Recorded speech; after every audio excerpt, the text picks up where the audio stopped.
The Holy Gospel according to St. Mark, the 6th chapter.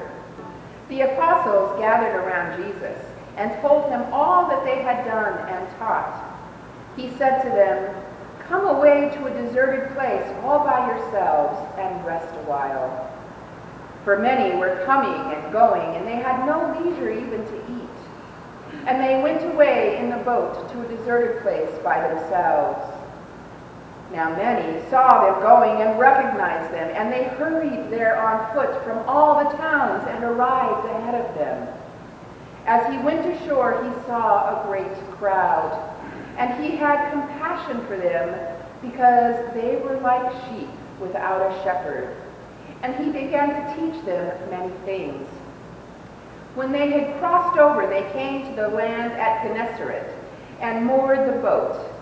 When they got out of the boat, people at once recognized him and rushed about that whole region and began to bring the sick on mats to wherever they had heard he was.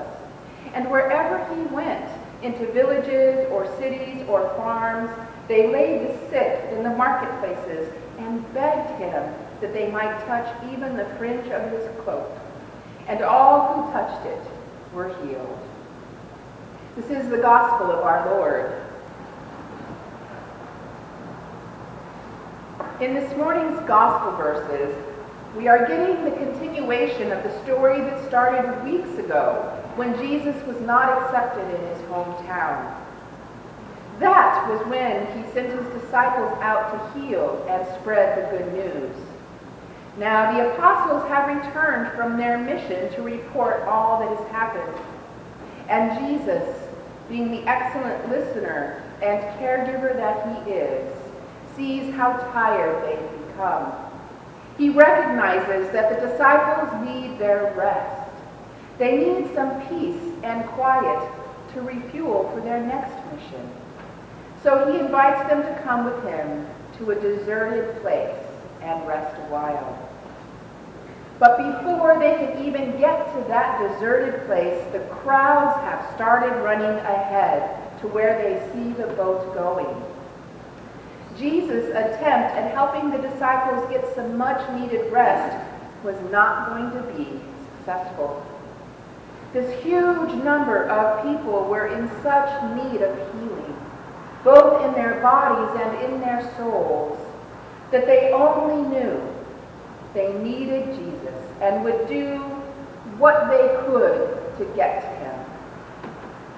How many times have you felt really tired and done, and the thought of helping or talking to one more person just seems overwhelming?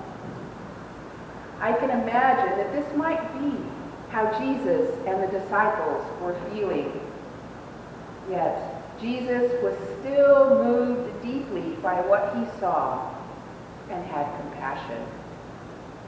In the same way that Jesus understood what the disciples needed, Jesus recognized the deep needs of those in the crowds and responded with compassion. And to be deeply moved like Jesus is toward these crowds, this is what we're called to do as followers, right? How do we respond to the needs of others around us? How do we respond to our own needs? Hopefully we do take that time to rest and to be filled spiritually through solitude and prayer and meditation and reflection. And hopefully part of that comes on Sundays as you're sitting in here together. Because when we can do this and when we care for ourselves, we can go back into the busyness of our lives and give of ourselves what we have received from God. We see that Jesus and his disciples are often with others, meeting them in their spaces and places and responding to their needs. Jesus spends most of his time with people who have the greatest of needs, people who are just written off as outcasts, people who wouldn't even be looked at, let alone touched by members of polite society of the time. And maybe by members of polite society today. Yet we see in today's gospel that it is the sick, even those who had to be carried on mats, who were brought from far and wide seeking healing. Jesus did not judge or avoid such people. Those that the religious establishment of his day may have been more inclined to not really think about. Jesus always remembered that every single human being was created in the image of God and deserves to be treated as such in a compassionate and humane way. And of course, we are called to be inspired by this and to live by Jesus' example. Luther says in his commentary to Galatians, to love means to bear another's burdens. Christians must have strong shoulders to bear the burdens of their fellow Christians.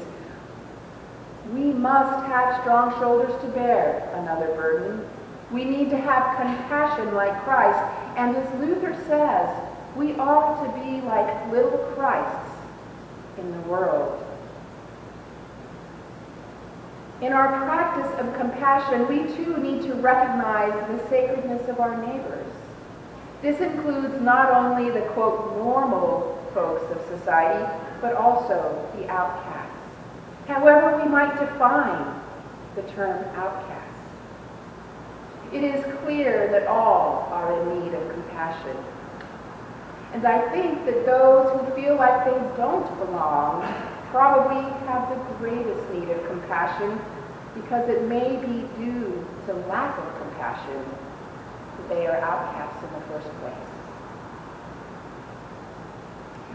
I think we all have a sense of what it means, as well as some experience of being little Christs in our world. I have seen it in the few years that I have been a part of this community. But I also want to add something that Dr. Leo Biscaglia has written in one of his books on love. He wrote, "Too often we underestimate the power of a touch, a smile, a kind word, a listening ear, an honest compliment, or the smallest act of caring, all of which have the potential to turn a life around." I hope you remember these words the next time you are called to show compassion towards someone, especially if it's someone you find difficult to interact with. We never know how a simple act of compassion might be inspired by God, working through us to reach another person, knowing that acts of compassion are not always big or even financial gestures. I read a story this week about a little girl who was sent on an errand by her mother. She was away for such a long time that her mother was wondering, where did she go? Once the little girl returned, her mother wanted an explanation about why she was gone for so long. The little girl explained that on her way she had met a little friend who was crying because she had broken her doll. "Oh," said the mother, softening toward her daughter, "then you stopped to help her fix her doll?" "Oh, no," replied the little girl, "I stopped to help her cry." Sometimes we need to show our care as this little girl did, by crying with those who are crying, doubting or questioning with those who are doubting and questioning, laughing with those who are laughing, rejoicing with those who are rejoicing, being willing to journey with people where they are, rather than trying to fix them or fix their circumstances. In these simple acts of compassion and solidarity, God is at work and is able to change and heal people's lives, just as Jesus and his disciples